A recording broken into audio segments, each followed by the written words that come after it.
The wind was cold that evening, and the sky was already dark when she stepped into the human colony. Her feet were sore, her clothes were torn, and her stomach ached with hunger. She had been walking for hours, moving from one street to another, her eyes searching for a sign of hope. But all she saw were walls, doors, and faces that quickly turned away. She was not like them. Her skin carried a faint shimmer. Her eyes were larger than human eyes, glowing softly in the dim light. To humans, she looked strange, too alien, too different, and that difference was enough for most people to hate her without a word. Still, she knocked on the first door. A middle-aged man opened it, his eyes narrowing as soon as he saw her. She lowered her head, her voice shaking. "Please, I need work. I can clean, I can wash, I can carry things, anything, Harry." The man didn't even listen. He pushed the door closed with a heavy thud. She stood there staring at the wooden surface, her hands trembling. She tried again at another house. A woman answered this time, holding a child by her side. The woman's eyes widened in fear. "No!" she snapped, pulling her child back. "We don't want your kind here." The door slammed again. The sound cut deep into her chest. Street after street, she begged. House after house, the answer was the same. Faces, twisted in disgust, voices filled with anger, and doors shutting before she could finish her sentence. Her voice grew weaker each time. Her hope began to fade like smoke in the wind. Her stomach growled, reminding her of the day's hunger. She had eaten nothing since morning. Her legs felt heavy, her throat dry. But she forced herself to keep going. At one corner, she spotted a small shop. Lights glowed faintly from inside. She pushed the door open and stepped in. The smell of bread filled the air. A baker stood behind the counter, busy with his work. She stepped closer, her voice barely a whisper. "Sir, do you need help? I can clean your floors." Or, the baker turned and froze. His expression changed from surprise to disgust in a heartbeat.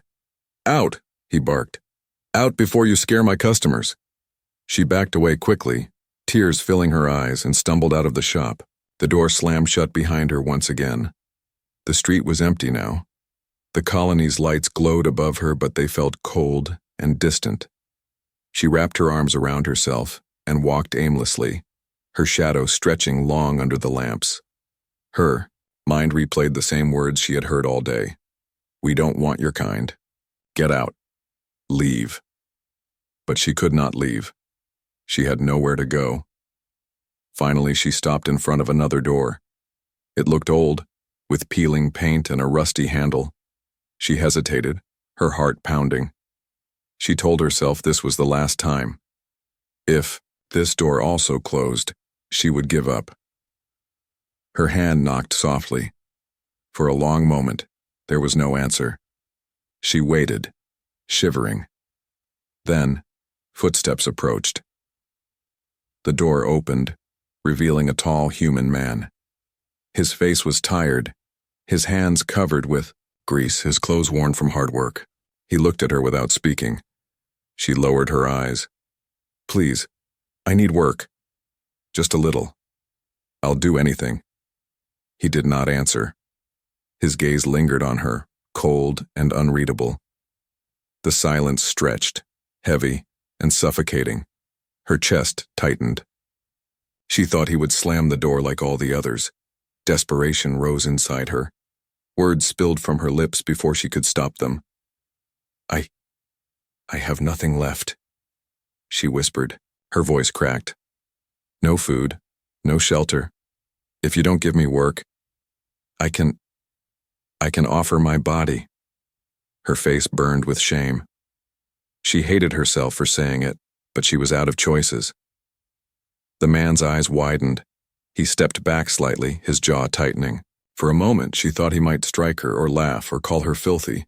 Instead, he just stared. His silence was louder than any shout. The air between them felt like a storm ready to break. She could feel her heart racing, her breath trembling, her body shaking with both fear and shame. Would this door close like all the others? Would this man take advantage of her, or would he drive her into the cold streets again? She could not tell. But in that heavy silence, something shifted. The scene ended with her standing in front of him, her fate hanging in his hands, the unanswered question burning in the air. What would the human do? The human man did not move for a long moment. His tired eyes stayed fixed on the alien woman as if he was studying every scar, every tremble, every broken piece of her.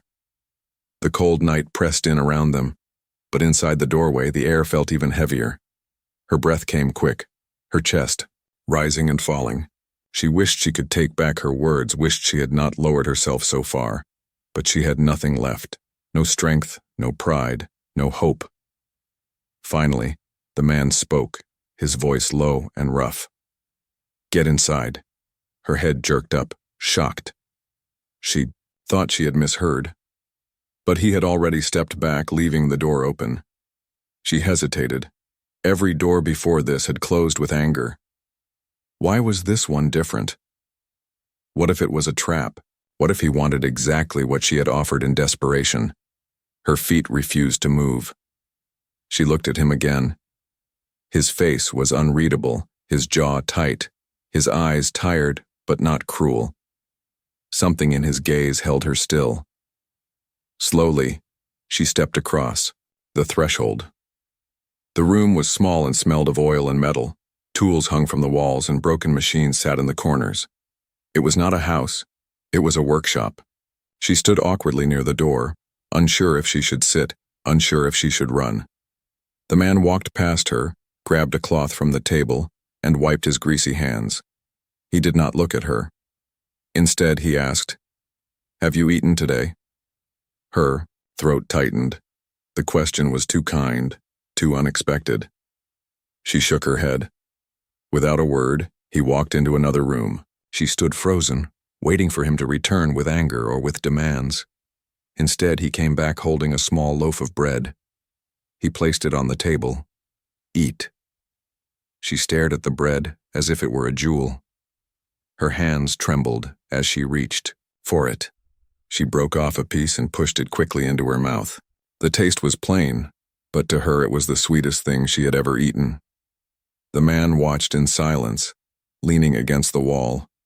His eyes softened slightly as he saw how hungrily she devoured the food.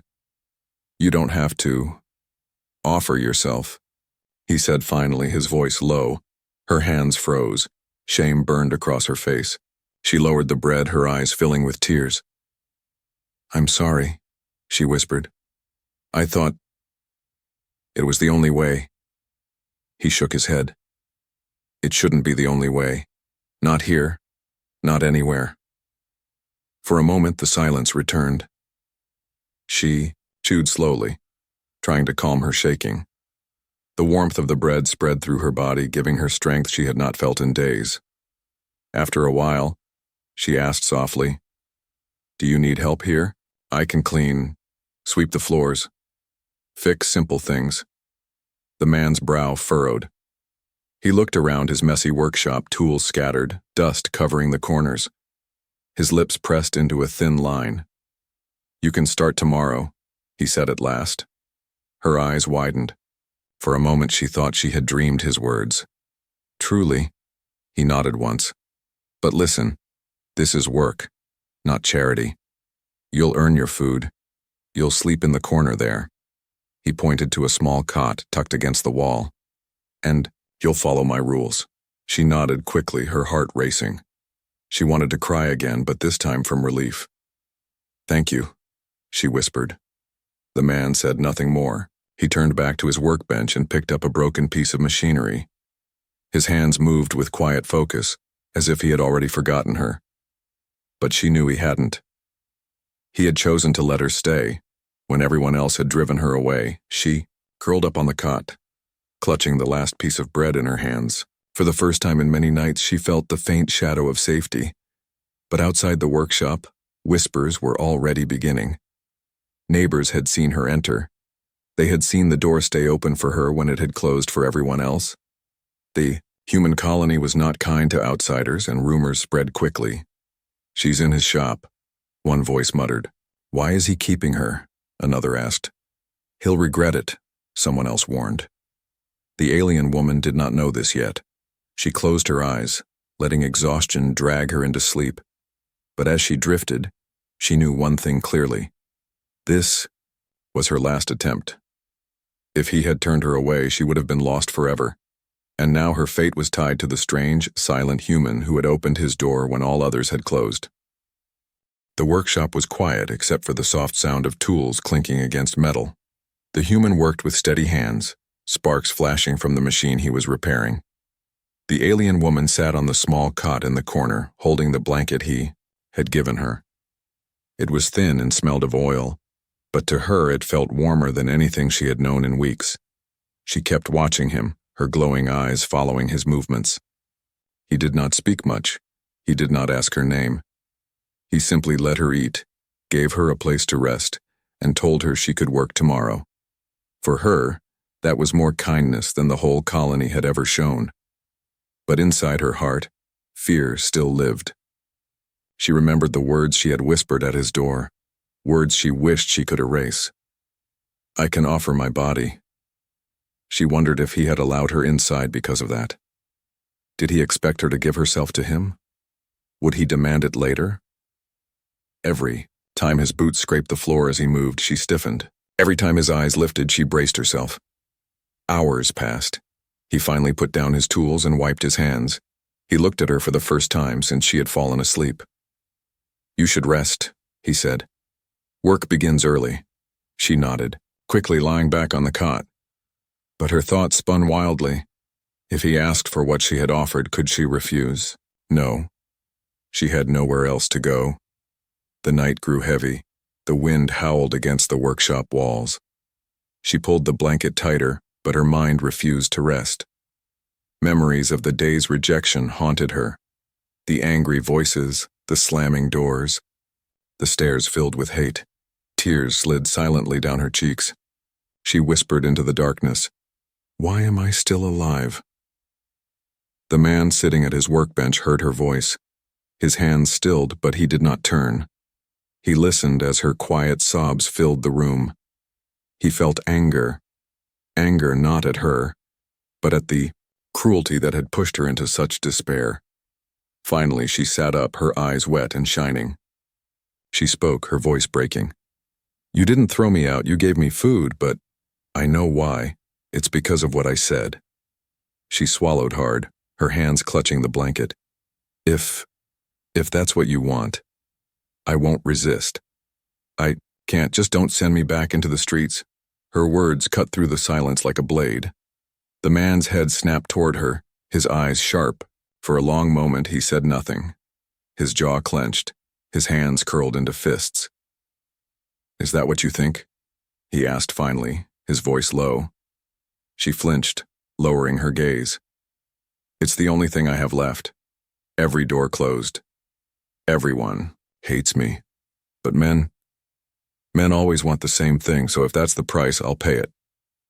The man stood suddenly, the chair scraping against the floor. She shrank back against the cot, expecting anger or violence, but instead his voice thundered with something else, fury. "Don't ever say that again," he snapped. His hand slammed against the table. "You are not a thing to be bought. Not with money, not with work, not with your body. Do you hear me?" Her breath caught. No one had ever spoken like that before. Not for her, not to defend her. She stared at him, trembling as if seeing him for the first time. His eyes burned with anger, but not at her. At the world that had forced her to believe such words. "I let you in because you looked like you were dying," he said. "I gave you food because you were starving, that's it, nothing else. You will work here because you deserve to live with dignity, not because you owe me your body." Tears blurred her vision. She pressed her hands to her face, shaking. "Why? Why? Are you helping me when everyone else turned me away?" He was silent for a long time. Finally, he turned back to his workbench, his voice softer, "Because no one deserves to be treated like that. Not even a stranger, not even an alien." The weight of his words settled into her chest. Slowly, the chains of shame and fear loosened. For the first time in years, she felt the fragile spark of something she thought was long dead. Hope. She lay back down, her tears soaking into the blanket. But this time, her sobs were not only of despair. They carried something else. Gratitude. The human said no more that night. He worked until the lamps burned low, his face still hard, his hands still busy. But in the silence, the alien woman realized something. This man was not like the others, and maybe, just maybe, this was not the end of her story. It was the beginning. The morning sun slipped through the cracks in the workshop windows. Dust danced in the golden beams as the human man tightened a bolt on a half-finished engine. His movements were slow but steady, every turn of his wrist filled with quiet focus. On the cot in the corner, the alien woman stirred. She blinked against the light, pulling the blanket close around her thin frame. For a moment she did not know where she was. Then the memories returned, the cold streets, the slammed doors, the moment of shame when she had offered herself. And the man's fierce reply. Her chest tightened. He had not thrown her out. He had not touched her. He had given her food, a place to sleep, and a promise of work. She sat up, brushing strands of silver hair from her face. Her glowing eyes studied him as he worked. He hadn't said a word to her since dawn. His silence was not cruel. It was heavy, as if he carried burdens she could not see. Gathering courage, she stood and approached slowly. "What should I do?" she asked, her voice soft. He glanced at her, then pointed toward a shelf stacked with scattered tools. "Start by putting those in order. Wrenches together, hammers together. Keep the small things separate." She nodded, quickly, relief washing over her. She had asked for work, and now he was giving it. Not out of pity, but because he meant it. She picked up the first tool, her hand still trembling slightly, and began. For hours, they worked in silence. She cleaned. The dust sorted the shelves, swept the floor. He repaired the engine, sparks flying as he welded pieces together. Slowly, the workshop began to look less like a mess and more like a place of order. As the sun climbed higher, she glanced at him again. "Why do you live alone?" she asked carefully. He did not look up. "Because it's easier that way." She frowned. "Easier?" "People talk less," he said simply. His voice carried no anger, only tired truth. Her heart sank. She knew those words well. She too had been living in silence, alone, because the world had pushed her into it. Before she could reply, heavy footsteps echoed outside. She stiffened. The man looked up, frowning. The door swung open and two figures stepped inside. Colony officials, both wearing dark uniforms with silver bands on their arms. Their eyes locked onto the alien woman instantly. "What is this?" one of them demanded. "Why is she here?" The woman froze, fear rising in her chest. She knew what was coming. Humans in uniforms had thrown her out before. They would do it again. The mechanic wiped his hands calmly, but his jaw tightened. "She's working here," he said. The official sneered. "Working? She doesn't belong in this colony. You know the rules. No outsiders, no aliens. Send her away." Her heart pounded. She gripped the broom handle in her hands as if it could anchor her. She wanted to speak, to beg again, but the words stuck in her throat. The human stood, his tall frame casting a shadow across the room. "She's not going anywhere," he said firmly. The second official stepped forward. "Don't be a fool, people are already talking. They say you've taken her in for unclean reasons." His eyes flicked toward her with open disgust. Her face burned with shame. She lowered her head, wishing the ground would swallow her whole. But the man did not flinch. "People can say what they like. She works here now. She's under my roof, under my rules. That makes her my responsibility." The officials exchanged glances. The first one sneered. "You'll regret this. The colony doesn't protect those who break tradition. If you keep her, you'll face the council." "Then I'll face them," the man said, his voice steady. The silence stretched. The officials turned sharply and stormed out, slamming the door behind them. The woman stood frozen, her hands clutching the broom so tightly her knuckles turned pale. Her heart raced with fear, but also with something else. Shock. He had defended her. When the silence finally broke, she whispered, Why Why would you do that? They could punish you. They could take everything from you. He turned back to his workbench, his shoulders tense. Because it was the right thing to do, he said simply, her eyes filled with tears. No one had ever risked anything for her before. She wanted to thank him, but the words felt too small. Instead, she whispered, "You are not like the others." He didn't reply, but she saw his hand pause for a moment on the machine, as if her words had reached him. That night, when the lamps burned low and the workshop was quiet again, she lay awake on the cot. Fear twisted inside her. Fear of what the colony might do. Fear of the whispers outside. But above that, fear was something new. For the first time in her broken life, someone had chosen to stand beside her. The workshop smelled of oil and iron, but for the alien woman it had begun to smell like safety. Days passed slowly, each one different from the dark nights she had spent out on the streets. She swept the floors, polished the tools, organized the shelves, and sometimes even helped with small parts of the machines. The human man barely spoke, yet every word from him carried weight. He gave short instructions, nodded when she did well, and sometimes left bread or soup for her without a word. His silence was not cold. It was steady, like a wall she could lean against. But outside the workshop, the whispers grew louder. Neighbors passed by, their eyes sharp and judging. She often heard voices beyond the door. Why is he keeping her? He'll bring trouble on himself.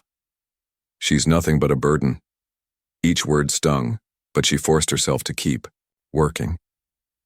Still, the memories they stirred refused to fade. One evening, after finishing the day's work, she sat by the corner of the workshop, staring at the flickering lamp. The human was still at his workbench, tightening bolts on a machine part. Her chest tightened with unspoken weight. She had tried to stay quiet, to bury the shadows of her past. But the more she stayed, the more she felt he deserved to know. She took a shaky breath. Do you want to know why no one will take me in?" The man didn't look up. "It's not my business." Her lips trembled. "But you should know. Because if they come for me, if they punish you too, it will be because of what I carry. This time." He raised his eyes. His gaze was calm but sharp, as if he was measuring her words. He didn't ask, but his silence gave her permission to continue. She gripped the blanket around her shoulders. "I was not always like this. I was part of a clan, respected, proud. I had a family, a child." Her voice cracked on the last word. She lowered her eyes, blinking rapidly as memories surfaced. There was a raid. Not humans, others. Enemies. They burned our home, destroyed everything. I tried to protect my child, but... Her breath hitched. I lost her. I searched for days, weeks. But she was gone. The human's hands stilled. His face did not change, but his eyes darkened. "After that," she continued, her voice shaking, "my clan rejected me. They said I was cursed, that no mother who fails deserves to be called one. They cast me out. And when I came here to humans, they only saw a beggar, a burden, a stranger who didn't belong." Her body trembled as the words poured out. "That is why every door closed. That is why I have nothing left. Because I am broken. Because I am unwanted." The silence that followed was heavy. She sat frozen, waiting for him to speak, to confirm what she feared. That he too would see her as worthless once he knew. But the man only said in a steady voice, "You lost someone. That doesn't make you cursed. That makes you like the rest of us." Her head snapped up, eyes wide. "Like you?" He nodded slowly. "Everyone loses someone. Family, friends. War takes more than it gives. But the ones left behind, they're not cursed. They're survivors." Her throat tightened. Tears burned her eyes, but for the first time they were not only of pain, they carried a strange, fragile warmth. Still, fear gnawed at her. "But the others, they will never see me that way. To them, I will always be cursed." The man leaned forward slightly, his gaze unflinching. Then stop caring what they see. You work here. You live here. What matters is what you choose to be, not what they whisper. Her heart pounded. His words wrapped around her like unseen armor. For years, she had carried shame, as if it was carved into her skin. But now, for the first time, someone told her it was not truth, it was just a wound. Before she could reply, a sharp knock rattled the workshop door. Both of them froze. The knock came again, harder. The human set down his tool and stood. His face was grim. "Stay here," he said firmly. Fear twisted inside her. She knew that knock. It was the sound of authority, of trouble. The door creaked open and a shadow fell across the workshop floor. Voices carried in. "We warned you. The council has made its decision. She cannot stay here." The woman's chest tightened, her breath caught. The safety she had found was slipping from her hands. The human stood in the doorway, blocking their view of her. His voice was low but unshakable. "Then you'll have to take her from me." The room filled with silence, and in that silence the shadows of her past collided with the storm of her present. The human stood tall at the workshop door, blocking the two officials who had returned. His arms were folded, his shoulders broad, and his voice was steady when he spoke. "You're not taking her," he said. The first official's lip curled. "You think you can defy the council? We gave you warnings. She's an outcast. She brings danger." The woman, sitting on the cot, clutched the blanket around her trembling body. Her heart pounded so loudly she thought they could hear it. She wanted to shout, to beg the man not to risk himself for her, but the words stuck in her throat. The second official stepped forward. "If you keep her, you'll lose your rights in this colony. No protection, no supplies, no customers. You'll be alone." The man's jaw tightened. "I've been alone before," he said. "I can manage." The officials exchanged a look. The first one spat on the ground. "Fool! She isn't worth it. When trouble comes, don't say we didn't warn you." They turned and left, their boots striking hard against the stone road outside. The door slammed shut. Silence filled the workshop. The woman rose slowly to her feet, her hands shaking. "Why did you do that?" she whispered. "They will punish you." "You'll lose everything." The man turned toward her. His face was unreadable, his voice low. "Because you don't deserve to be thrown out again. Not while I can stop it." Her chest tightened and tears stung her eyes. She pressed her hands together, trembling. "I don't understand you. Every human hates me. Every door closed. Why are you different?" He paused, then said, "Because once I was the one on the outside." She blinked, stunned. For the first time, he had revealed something about himself. But before she could ask more, he picked up his tools again, as if the moment had never happened. That night, the colony whispered louder than ever. Neighbors pointed at the workshop, their eyes filled with suspicion. Children were pulled away from the street when they saw her shadow through the window. Inside, she could feel the pressure building. The man didn't show fear, but she could see the weight in his shoulders, the tightness in his jaw. The world outside was turning against them both. She couldn't sleep. She sat up on the cot, watching the dim glow of the workshop lamp. Finally, she spoke into the silence. "You will lose everything because of me." He didn't look up. "Maybe." Her voice broke. "Then let me go. It's better if I leave. They'll stop blaming you." At that, he set his tool down hard, the clang echoing. He turned to her, his eyes sharp. "Is that what you want? To go back to the streets? To freeze and starve until someone finds your body in the gutter?" She shook her head, tears slipping down her face. "No, but I don't want to destroy you." He stepped closer, his voice steady, firm. "Listen, I made my choice. I'm not keeping you out of pity. I'm keeping you because I see something the rest of them don't."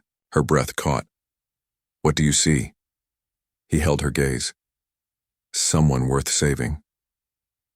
The words struck her like lightning. For a moment she could not breathe. Her hands covered her mouth as sobs shook her. No one had ever spoken of her that way, not her clan, not the humans, not anyone. The man placed a hand on the table, steady and sure. If you stay, you'll work, you'll earn, you'll stand, but you'll never again offer yourself like you're worthless. Do you understand? She nodded through her tears. Yes. The silence stretched, but it was different now. Heavy, but filled with something unspoken. Trust. Days passed, and the test of trust grew harder. Customers stopped coming to his workshop. Supplies cost more. People muttered insults as they walked by. One afternoon, a rock shattered the workshop window. She gasped, rushing to clean the broken glass, her hands bleeding from the sharp edges. The man grabbed her wrist gently, pulling the shards away. His voice was firm. Leave it, I'll fix it. Her eyes filled with tears again. They hate me so much. They fear what they don't understand, he said. But let them. I'm not letting them decide for me. For the first time, she smiled faintly through her tears. It was small, fragile, but real. That night, as she lay on the cot, she whispered into the darkness, "You chose me. Now, I must choose too." She knew the test was not just his, it was hers as well. To believe she was more than her shame. To trust the human who had risked everything for her. The storm outside was growing, but in the quiet of the workshop, a bond stronger than fear was being forged. The workshop stood like a lonely island in the colony. Days had turned into weeks, and each one had tested the human man and the alien woman. Customers avoided his shop, supplies became harder to buy, and whispers grew sharper every time she was seen at his side. But inside those four walls, something else was happening. The woman, once weak and trembling, now stood straighter. Her hands, once shaky, worked with surprising skill. She could polish metal until it shone, repair small parts with patience, and even laugh softly when he dropped a tool in frustration. She had begun to change, and so had he. One evening, when the sun bled red across the sky, she stood by the doorway, watching the colony. Children played in the distance, but their mothers pulled them away when they saw her. She lowered her gaze, her heart aching. The human joined her, wiping grease from his hands. "Don't mind them," he said quietly. She shook her head. "They will never stop hating me." He studied her for a long moment. "Maybe not. But does it matter?" She turned to him, her glowing eyes filled with doubt. "How can it not matter? Their hate takes everything from you, your business, your peace, your future." His voice was calm but firm. "A future built on their approval is no future at all. I'd rather stand with one truth than 1,000 lies." Her chest tightened. She had never heard words like that before. Slowly, she whispered, "You gave me back my life." For a moment, silence filled the air. His eyes met hers, and though he said nothing, the weight of his gaze was enough. The next day, the test arrived. The colony council came in person, 3 elders with stern faces and sharp voices. A small crowd gathered outside the workshop, eager to see the confrontation. The eldest stepped forward. "We warned you, she does not belong here. For the safety of the colony, she must leave." The human wiped his hands calmly and stood between them and the woman. "She works here. She earns her food. She is under my roof. That makes her part of this place." A murmur rippled through the crowd. The elder's eyes narrowed. "If you keep her, you will be cast out. No supplies, no trade, no protection." The human's voice was steady. "So be it." Gasps rose from the crowd. The alien woman felt her knees weaken. She clutched the edge of the table, whispering, "No, don't do this for me." But the man's eyes never left the council. "I made my choice." The elders turned, their faces like stone. "Then you are no longer of us." The crowd dispersed slowly, their whispers sharper than knives. The workshop was now an exile's home. That night, silence hung heavy between them. The woman sat on the cot, her eyes burning with tears. "You've lost everything. Because of me." He looked at her across the workshop. "Not everything," he said. Her breath caught. "What do you mean?" He walked closer, his voice low. "I lost the colony, But I gained you." The words struck her like lightning. Her tears spilled freely. She shook her head, whispering, "You don't understand. I am broken. I have nothing to give." He crouched before her, his eyes unflinching. "Then we are the same. I was broken too. But maybe, together, we can start again." Her hands trembled as he held out his rough, grease-stained hand. For a long moment, she stared at it. Then slowly she placed her delicate fingers in his. It was the first time she had chosen to trust, not out of desperation but out of hope. Days turned into weeks again, and though life was harder, it was also brighter. The workshop no longer had the colony's support, but travelers passing through often stopped when they saw the man and the alien woman working together. Her strange skill with machines drew attention, and soon their little shop found a new kind of customer, outsiders like her, wanderers, people who had nowhere else to belong. Together, they built something the colony could never understand. One evening, as they sat by the fire in the workshop, she whispered, "I once begged for work. I once begged for food. I even begged for death. But now, I only beg for one thing." He glanced at her. "What is it?" She smiled softly, her eyes glowing in the firelight. "That you never send me away." His lips curved into the smallest of smiles. "That will never happen." And so the story of the alien woman who was rejected by every door ended not with despair, but with a new beginning. She no longer lived as a beggar, a burden, or a curse. She lived with dignity, with strength, and with someone who saw her worth when no one else did.